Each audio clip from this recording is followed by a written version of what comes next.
para quem eu devo solicitar a densitometria óssea? Isso. Então, a gente, quando vai solicitar, a gente tem que pensar quais são os pacientes que estão em risco de perder massa óssea. Né? Então, o que a Sociedade Internacional de Densitometria Óssea orienta é que o primeiro ponto a ser considerado é a idade. Então, se eu tenho uma mulher com a partir, na verdade, de 65 anos, né, 65 anos ou mais, eu deveria solicitar de rastreio a densitometria óssea para avaliar a massa óssea dessa mulher.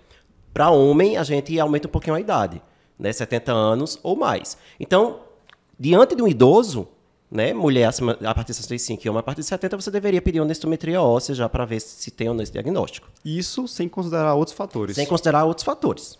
Né? Perfeito. Agora, se o paciente for mais jovem do que isso, se for uma mulher abaixo de 65 anos ou homem abaixo de 70, você vai sim avaliar alguns fatores de risco para ver se é um fator de risco que está aumentando a chance, a velocidade com que aquela pessoa vai perder massa óssea. E aí a chance de ter ou não osteoporose ou osteopenia. E aí, que fatores de risco seriam esses? Né? Então, a Sociedade Internacional ela coloca baixo peso como um desses fatores. Então, um paciente com IMC baixo seria considerado, a gente sabe que baixo peso é um dos principais fatores de risco para perda de massa óssea.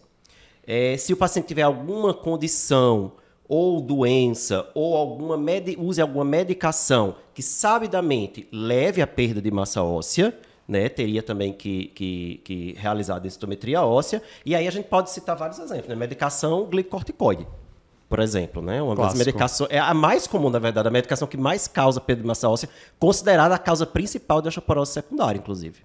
E doenças são várias, né? Desde doenças endócrinas mesmo, como hiperparatiroidismo, hipertireoidismo, né? Até doenças gastrointestinais, como doença celíaca, ou qualquer outra doença que cause síndrome de má absorção. Então, a lista é enorme. Você for olhar ali causas de osteoporose, a tabelinha, é uma tabelona, na verdade. Né? Alcoolismo, né? Alcoolismo. Também no homem, sempre lembrar hipogonadismo, então homens com hipogonadismo, mulheres que tiveram a falência ovariana antes dos 40 anos de idade. Né? Então, esses seriam candidatos em qualquer idade, né? Se você tiver alguma condição ou medicamento, você faria a densitometria.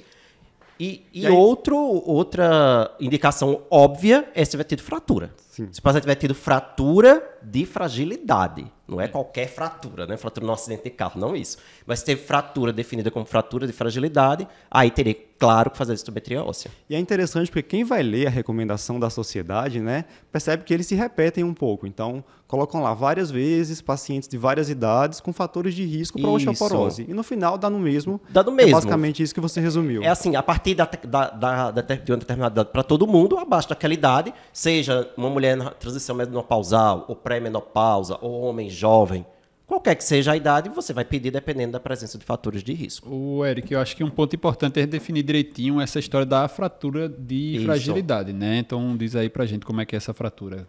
Porque o que seria fratura de fragilidade? O paciente, ele cai da sua própria altura ou de uma altura abaixo da sua altura. Então, por exemplo, se ele cai de uma escada, de um degrau de uma escada, isso não é fratura de fragilidade.